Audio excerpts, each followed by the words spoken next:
Esta noche en Ucrania, hoy desangrándose en la guerra, las fuerzas de defensa de Ucrania atacaron 3 estaciones de distribución de gas en la parte ocupada de la región de Lugansk, así como la refinería de petróleo Afipsky en Krasnodar, Rusia.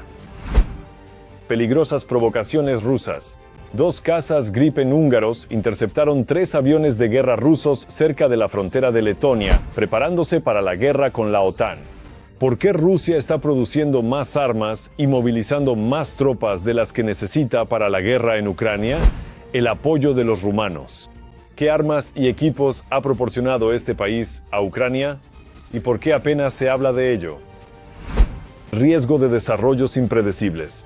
¿Por qué el gobierno polaco instó a sus ciudadanos a abandonar Bielorrusia de inmediato? Todo esto y más ahora mismo. Hola, mi nombre es Volodymyr Robun. Por favor, suscríbete, deja un like y vamos con las noticias. Las fuerzas de drones de Ucrania rastrearon 3 estaciones de distribución de gas en la parte temporalmente ocupada de la región de Lugansk. Se está evaluando el resultado. Además de eso, las fuerzas de defensa atacaron la refinería de petróleo Afipsky, la que está ubicada en Krasnodar, Rusia. Solo en las últimas 24 horas, Rusia perdió al menos 940 soldados entre muertos y heridos desde el inicio de la invasión a gran escala. Eso ya suma 1.106.430 ocupantes. En el mismo periodo, las fuerzas de defensa de Ucrania también destruyeron 2 tanques rusos, 14 sistemas de artillería y decenas de otras piezas de equipo militar enemigo. ¿Son estas pérdidas asombrosas un golpe para la economía rusa que ya se está desmoronando? Incluso su propio Ministerio de Desarrollo Económico está dando la voz de alarma. Los detalles en nuestra historia. Una vida mejor. En cada oportunidad, Putin promete a los rusos un futuro brillante. Todos estarán satisfechos en este sentido. Todos recibirán todo lo que les corresponde. Sigue insistiendo en que el país se está desarrollando a pesar de las sanciones sin precedentes y la presión del mundo occidental. En general, la situación es estable y confiable. Pero todo esto son solo palabras. La situación en Rusia está lejos de ser estable, y con cada día que pasa, el nivel de vida sigue empeorando. Difícilmente puedo añadir algo nuevo o especialmente significativo aquí. ¿Qué más se puede añadir? Que sus políticas están llevando al país al abismo. Putin está al borde de una catástrofe económica. Este año el PIB crecerá solo un 1% y el próximo año un 1,3%. Esta es la previsión actualizada del Ministerio de Desarrollo Económico. De hecho, el gobierno ha admitido lo que otros expertos ya venían diciendo. El rápido crecimiento económico es cosa del pasado, y lo que se avecina es un crecimiento extremadamente lento. El problema significativo para Rusia es que actualmente está financiando una guerra costosa y prolongada. ¿Y cómo está financiando la guerra? ¿A costa del presupuesto? Una desaceleración significativa del crecimiento económico inevitablemente significa una reducción sustancial en los ingresos fiscales. Eso está más que claro. Así que, en este momento, el déficit presupuestario federal ruso, y un déficit, para aclarar, es básicamente la cantidad en la que los gastos superan a los ingresos, es una preocupación urgente. Si tus ingresos son menores que tus gastos, terminas con un déficit que de alguna manera debe ser cubierto. Su déficit actual es de 4,5 billones de rublos rusos. El presupuesto de Rusia muestra un gasto significativo en el complejo militar industrial, con aproximadamente el 40% destinado a la guerra. Además, por primera vez en la historia, este sector está consumiendo más fondos de los que genera el sector petrolero y gasífero, nota. Lo que está ocurriendo ahora en la Federación Rusa es un camino hacia un mayor enfriamiento de la economía y una continua disminución de las tasas de crecimiento.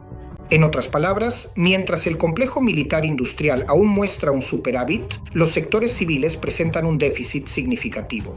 En conjunto, esto formalmente se equilibra aproximadamente 0. Pero es importante entender que los sectores civiles representan un gran negativo. ¿Cómo salimos de esta situación? Bueno, la gente necesita comer, necesitan algo para vestirse. Las importaciones de China vienen en nuestra ayuda. Pero por supuesto, China actúa únicamente en su propio interés.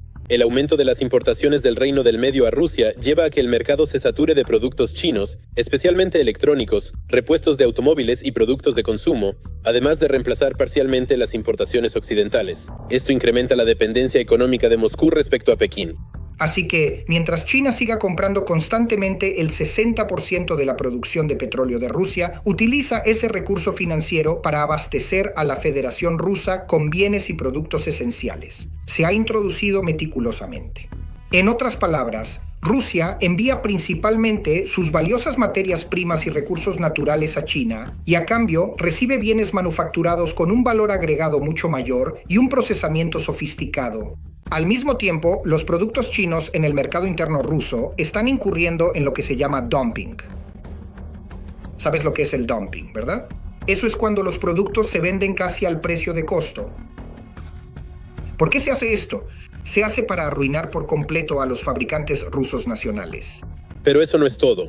A partir de 2026, los impuestos en Rusia volverán a subir. Aunque las autoridades negaron tal posibilidad a principios de septiembre, se esperaba el aumento de la carga fiscal. Con la caída de los precios del petróleo y una economía en desaceleración, el gobierno se ve obligado a buscar nuevas fuentes de ingresos para cubrir el aumento del gasto militar. Rusia ha desarrollado un déficit y no está claro cómo cubrirlo. Si no tienes con qué cubrir el déficit, significa que simplemente no podrás financiarlo. Bueno, por supuesto, podrías simplemente encender la impresora de billetes, pero eso llevaría de inmediato a una inflación descontrolada. Entonces, ¿qué están haciendo los rusos?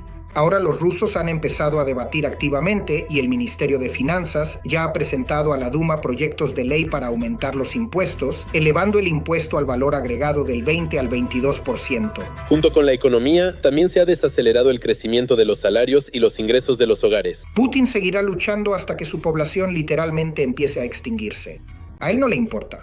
Y cuanto antes se profundice este proceso, más rápido Rusia se sentará a la mesa de negociaciones por la paz. Y repito, una vez más, en este sentido, China juega un papel muy importante porque hoy en día China es el colchón de seguridad de Rusia y lo que le permite seguir librando la guerra. Pero por supuesto, no están dispuestos a admitir que las cosas van muy mal en Rusia. En cada oportunidad, los lacayos de Putin hablan de cómo todo va bien.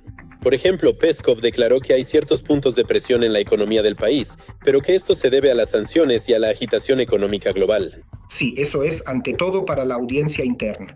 En realidad, Peskov tiene un conjunto de mensajes y es bastante limitado. Es difícil imaginar a Peskov diciendo, sí chicos, todo está mal. Cerremos nuestros negocios, tomemos nuestras maletas y salgamos del país. ¿Verdad? ¿Te imaginas a Peskov diciendo algo así? No, él dice que todo está bien. Así que básicamente solo repite lo que dice Putin. En realidad, el régimen de Putin se debilita cada día más y también está agotando recursos y perdiendo apoyo dentro de Rusia. Ucrania está luchando por la libertad. Apoya el periodismo independiente ucraniano. Podemos seguir contando la verdad sobre la guerra de Rusia. Haz clic en el enlace de la descripción para convertirte en nuestro patrocinador. Ahora es el momento perfecto para suscribirte al canal, darle like a este video y compartirlo ampliamente para que más personas puedan verlo. Gracias. Gloria a Ucrania, Putin debería detenernos. El presidente Donald Trump dijo esto durante su reunión con su homólogo turco, Recep Tayyip Erdoğan. Su economía está absolutamente terrible en este momento y creo que es una vergüenza que estén haciendo eso. Están matando a mucha gente innecesariamente. La semana pasada murieron 7.818 personas. La mayoría eran militares, eran personas y ucranianos. En realidad más rusos que ucranianos, un poco más. Pero es un desperdicio tan grande de vidas humanas, así que debería detenerse. Putin debería detenerse. Pero Putin no se detiene. Los ocupantes llevaron a cabo ataques contra ciudades y pueblos ucranianos pacíficos. Usaron drones de ataque y bombas guiadas. Lamentablemente, fueron impactos directos. Gerson, la región de Sumy y las regiones de Chernihiv sufrieron. Se dañaron edificios residenciales, instalaciones energéticas fueron alcanzadas, el suministro de electricidad y gas fue interrumpido. Los ferrocarriles de Ucrania también sufrieron daños por los ataques rusos. Varios trenes ahora circulan con retrasos. 2 cazas Gripen húngaros interceptaron 3 aviones de guerra rusos. La OTAN informó que un MiG-31, un Su-30 y un Su-35 se acercaron peligrosamente a la frontera de Letonia. Al mismo tiempo, Bloomberg escribió que los europeos advirtieron al Kremlin que la OTAN está lista para derribar aviones rusos si violan el espacio aéreo aliado. E incluso el presidente Erdogan lo está pidiendo. Erdogan ha instado a la OTAN a fortalecer su relación con Rusia, siguiendo el ejemplo de Turquía. En términos sencillos, Erdogan está instando a la OTAN a derribar drones y aviones rusos sobre países de la OTAN. Eso es exactamente lo que hizo Turquía en 2015 después de la anexión de Crimea, cuando Rusia comenzó a entrar en el espacio aéreo turco.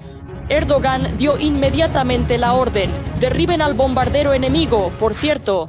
Después de eso, Putin nunca volvió a tocar a Turquía y se volvió casi paranoico con respecto a Recep. Es un líder duro y fuerte que se guía, por encima de todo, y quizás exclusivamente, por los intereses de Turquía y del pueblo turco. Tenemos una gran cantidad de vectores de intereses mutuos que se superponen, y es precisamente por eso. Sí, y el presidente Erdogan absolutamente nunca deja que nadie lo pase por encima, ni siquiera por un momento. Pero entonces, ¿por qué ya en 2025, cuando drones rusos sobrevuelan países de la OTAN y aviones de combate violan el espacio aéreo de Estonia, no hay una reacción similar? Para Erdogan, derribar un avión ruso fue una especie de demostración de fuerza y una muestra de la disposición de un líder autoritario a defender no solo la soberanía de su país, sino también a extender su influencia a los países vecinos. Al mismo tiempo, Estonia depende principalmente y de manera significativa de otros países más grandes para encargarse de su seguridad nacional, siendo este un aspecto crucial de su estrategia de defensa. Así que resulta que hace 10 años el Kremlin decidió poner a prueba la paciencia de un país de la OTAN, pero recibió una respuesta contundente. Luego de eso, Putin fingió que no tenía nada que ver con el asunto. Esto fue Putin mostrando su fuerza como parte de su rivalidad con Erdogan por la influencia en Oriente Medio, donde Turquía tenía una influencia directa sobre el curso de importantes procesos geopolíticos. Turquía desafió al Kremlin a proteger Lituania. Después de que Rusia violara su espacio aéreo, el presidente de Turquía envió allí una aeronave de vigilancia y control radarizada. Esto fue más una demostración de solidaridad, específicamente con la Alianza del Atlántico Norte. Y tanto Erdogan como Turquía, que es miembro de la OTAN, están demostrando esencialmente su disposición en este sentido para promover sus propios intereses y aumentar su propio estatus. En la Asamblea General de la ONU, Erdogan prometió continuar haciendo esfuerzos para lograr un alto el fuego en Ucrania. A través de negociaciones directas, estamos facilitando y ya hemos facilitado el intercambio de prisioneros y cuerpos, y estamos ayudando a determinar las modalidades para las conversaciones de paz entre las partes. Y en la cumbre de la plataforma de Crimea, Turquía declaró su deber moral e histórico, es decir, proteger los derechos de los tártaros de Crimea. Turquía nunca ha reconocido la anexión ilegal de Crimea y hemos mantenido firmemente esta posición desde 2014, apoyando la soberanía independiente y la integridad territorial de Ucrania, incluida Crimea. Espera, ¿pero qué significa esto para el gas a partir de ahora? Parece que Erdogan se está distanciando de Putin y acercándose a Trump. Se ha dado a conocer que Turquía ha firmado un acuerdo de gas por 20 años con Estados Unidos. La política de Turquía se basa en una diplomacia multivectorial, pero ante todo con un enfoque en sus propios intereses. Por eso vemos una cooperación muy estrecha entre Ankara y en ciertos temas con Moscú. Al mismo tiempo, Turquía es miembro de la OTAN y mantiene una cooperación militar muy cercana con Estados Unidos, buscando constantemente adquirir diversos tipos de armamento producido por los estadounidenses. Además, continuando su cooperación con Estados Unidos, Turquía planea comprar cientos de aviones estadounidenses. Este paso puede indicar que Ankara está trabajando para restablecer sus relaciones tensas con Washington, que surgieron debido a la compra del sistema de defensa aérea ruso. En el futuro, también veremos este enfoque multivectorial de Ankara hacia China, hacia Moscú y hacia Europa y América. En otras palabras, su objetivo principal es fortalecerse a sí misma personalmente. Y lo más importante, Trump recibirá a Erdogan en la Casa Blanca. Pero la pregunta interesante es si discutirán temas globales o si hablarán sobre cómo, en vísperas de la Asamblea General de la ONU en Nueva York, la ruta de Erdogan fue bloqueada por la caravana de Trump. Bueno, como quizás sepas, Macron no fue el único que quedó atrapado en eso en ese momento. Esto hizo que el llamado ministro de Asuntos Exteriores de Rusia, Sergei Lavrov, se pusiera nervioso de inmediato. Hablando en la Asamblea General de la ONU, dijo que la OTAN y la UE quieren e incluso ya han declarado la guerra a Rusia y están participando activamente en ella. Es curioso cómo criminales como Putin y Lavrov etiquetan todo lo que no les gusta como guerra. pero se niegan a llamar guerra a la agresión a gran escala de Rusia contra Ucrania por su verdadero nombre. Incluso el embajador de Rusia en Francia, Alexei Mkov, recibió la orden de atacar. Dijo que si la OTAN derriba un avión ruso, eso significaría el inicio de un conflicto militar. También afirmó que los aviones de la OTAN a menudo violan el espacio aéreo ruso, pero no son derribados. Permítanme recordarles lo que ocurrió en 2015. En ese entonces, Turquía, un miembro de la OTAN, derribó un Su-24 ruso que violó su espacio aéreo. ¿Y adivinen qué pasó? Nada. No hubo guerra entre Rusia y Turquía. Supongo que ahora mismo Rusia simplemente no está lista para una guerra con la OTAN. Pero eso es solo por ahora. La ministra de Defensa de los Países Bajos, Ruben Brekelmans, cree que Rusia quiere estar lista para un enfrentamiento a gran escala con la OTAN para el año 2030. Él dice que Moscú ya está produciendo más armas y movilizando más tropas de las que necesita para la guerra en Ucrania. Según él, Putin tiene las intenciones, las capacidades y el impulso para continuar con su agresión imperial. La única paz es a través de la fuerza. El ministro también recalcó la necesidad de proporcionar a Ucrania garantías de seguridad confiables. Pero como todos sabemos, las garantías son para después de la guerra. Lo que se necesita ahora mismo es presión diplomática sobre el Estado terrorista y más apoyo militar. Centrémonos en ese segundo punto, en particular el apoyo de Rumania. Es un aspecto subestimado de la guerra de Rusia contra Ucrania. Detalles a continuación. Desde el inicio de la invasión a gran escala, Rumania ha proporcionado un número significativo de paquetes de ayuda en defensa, pero no revela oficialmente ni las cantidades ni la lista detallada de las armas suministradas. Al comienzo de la guerra a gran escala, la prioridad clave era obtener más armas de fabricación soviética o, digamos, armas que fueron producidas por la Federación Rusa, ya que constituían la mayor parte del arsenal de Ucrania y no requerían tiempo adicional para entrenamiento extra. Así que sí, Rumania tendió una mano amiga en este sentido.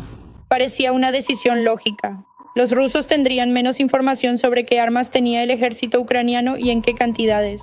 Pero ahora la posición de Rumania ha comenzado a cambiar y pronto toda esta información podría hacerse pública. De manera regular, constantemente. Desde el comienzo de la guerra, Rumania ha estado ayudando a Ucrania tanto con equipo como con municiones. Hasta ahora se había decidido no divulgar esto. Esta es una discusión que tendremos entre el gobierno y el presidente para determinar cómo actuaremos en el futuro. Pero creo que este tipo de cosas deben ser expresadas. Las fuerzas prorrusas en Rumania siguen siendo fuertes y utilizarán, tergiversarán y manipularán cualquier información relacionada con la guerra ruso-ucraniana, apoyando, digamos, a fuerzas de derecha, ultraderecha, así como a revanchistas que están a favor, por ejemplo, de restablecer las relaciones con la Federación Rusa. Es probable que Rumania haya suministrado armas ligeras y municiones, artillería y transportes blindados de personal. También ha habido informes en los medios sobre el suministro de aviones MiG-29 y tanques T-72. Estamos ayudando con armas y municiones soviéticas de nuestros propios arsenales. Proporcionamos el sistema Patriot. Estamos brindando una asistencia económica y humanitaria significativa. Estamos entrenando a pilotos de F-16. Oficiales del ejército rumano están entrenando a soldados ucranianos. Ayudamos a Ucrania todos los días. Rumania, si recuerdas, aceptó darnos un sistema Patriot. Eso también es bastante significativo, porque mira cuántos países europeos nos han dado sus sistemas Patriot. Muy pocos, pero Rumania aceptó hacerlo. Según se informa, Rumania también recibió una propuesta de Ucrania para establecer una producción conjunta de misiles Neptuno, pero la rechazó. Al mismo tiempo, según la parte rumana, han acordado con Ucrania la construcción conjunta de una planta de fabricación de drones. La experiencia del frente ucraniano ha demostrado que los drones desempeñan un papel fantástico en la industria de defensa. La caída de un helicóptero causa mucho más daño que la caída de un dron. Ha surgido la idea de una asociación con Ucrania para producir estos drones en Rumania. Pero hasta que se establezcan los términos comerciales y legales no puedo decirle nada. El proyecto Neptuno está actualmente en pausa y en cuanto a los drones, lo posponemos hasta 2026 para acumular, digamos, una suma de inversión bastante grande. El presidente rumano Dan declaró anteriormente que el país no está listo para enviar fuerzas de paz a Ucrania, pero está dispuesto a ayudar en todo lo demás que pueda. Nosotros, como otros países, no enviaremos contingente militar a Ucrania tras un posible acuerdo de paz o alto el fuego. Sin embargo, apoyaremos la logística esencial y el suministro crucial de las operaciones de mantenimiento de la paz en nuestras bases. Cuando nuestras aguas marítimas estuvieron esencialmente cerradas, Rumania brindó un apoyo significativo a Ucrania. Y a través de sus puertos, como Constanza, por ejemplo, una gran cantidad de exportaciones ucranianas pasaron bajo el paraguas de la OTAN. Rumania ha demostrado de manera constante ser un aliado verdaderamente confiable y firme. Uno que quizás no hable tanto como otros, pero que sin duda toma decisiones contundentes y cumple con sus compromisos. Además, a la luz de los recientes incidentes en los que drones rusos han ingresado en su territorio, las autoridades rumanas aún solo están considerando opciones sobre cómo derribarlos. Esto ocurre de vez en cuando los drones sobrevuelan una pequeña zona de Rumania. En los últimos días, los pilotos recibieron autorización para derribar un dron, pero tras analizar la situación, determinaron que podría haber riesgos para la población, así que siguieron al dron hasta que salió del espacio aéreo rumano. Entonces, ¿cómo podemos entender cuál es el propósito de que el dron entre, digamos, específicamente en Rumania? No lo sé y nadie lo sabe, pero la última vez el dron voló a lo largo de la frontera rumana durante 50 minutos, una hora. En esos 50 minutos inspeccionó toda la infraestructura crítica, toda la infraestructura portuaria. De hecho, recopiló más datos de los que cualquier agencia que opere en Rumania podría haber reunido, y hay muchas de esas también. ¿Eso es todo? Sí. Y lo dejaron ir. Y el dron, se podría decir, abandonó pacíficamente el territorio rumano y se llevó consigo todos los datos de inteligencia. Al final, la gente en Rumania creía que si los ucranianos vieran cuánta ayuda y armamento realmente habían proporcionado a Ucrania, el porcentaje de ucranianos con una actitud positiva hacia su país podría aumentar. El gobierno polaco instó a sus ciudadanos a abandonar Bielorrusia de inmediato, utilizando todos los canales oficiales posibles. La razón: riesgo de desarrollos impredecibles desde el principio. Polonia reabrió su frontera con Bielorrusia después de que terminaron allí los ejercicios militares West 2025, pero el primer ministro Donald Tusk advirtió que la situación podría cambiar y la frontera podría cerrarse nuevamente. Eso es todo por hoy. Gracias por ver, gracias por su apoyo. Fuerza a los defensores de Ucrania, gloria a Ucrania. No olvides darle me gusta, suscribirte, comentar y compartir. Nos vemos la próxima vez.